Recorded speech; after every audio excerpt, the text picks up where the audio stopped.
নমস্কার সবাইকে, আশা করি সবাই ভালো আছেন। চলে আসলাম নতুন আর একটি ভিডিও নিয়ে। আজ একটু অন্যরকম করে টক বানিয়ে ফেললাম ফ্রিজে যা কিছু ছিল সব কিছু দিয়েই। আমি বড়ই নিয়েছি, আলু বোকরা, কিশমিশ নিয়েছি, এখানে জলপাই ছিল ফ্রিজে ফ্রোজেন করা, টমেটো নিয়েছি, সবুজ আঙ্গুর নিয়েছি, খেজুরটা টুকরো টুকরো করে বিচি বের করে নিয়েছি।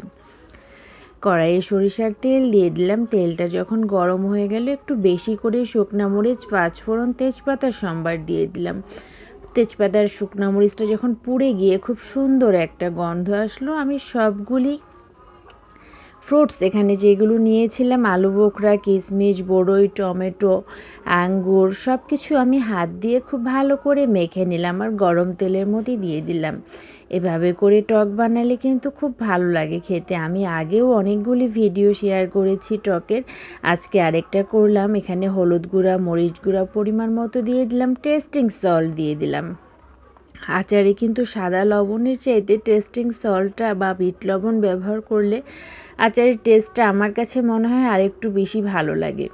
আমার বাসনটা ছোট হয়ে গেছিলো, এই জন্য আমি বাসনটা বড়টা নিয়ে নিলাম। আর এখানে পরিমাণ মতো চিনি দিয়ে দিলাম।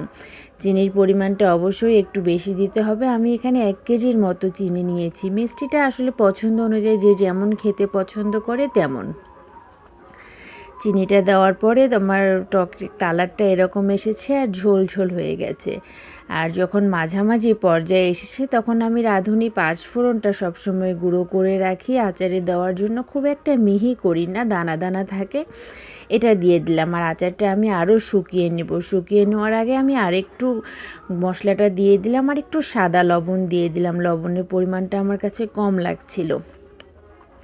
আচারটা আমি এরকম শুকনো শুকনো নামিয়ে নিলাম। এমনি প্লেটে নিয়ে আচারটা বসে খেতে ভালো লাগে। গরম ডাল ভাত আর খিচুড়ির সাথে তো কথাই নেই। আমি প্রায় সময় তৈরি করে থাকি। আমার ভিডিওটি ভালো লাগলে লাইক, কমেন্ট, শেয়ার করে পাশে থাকবেন।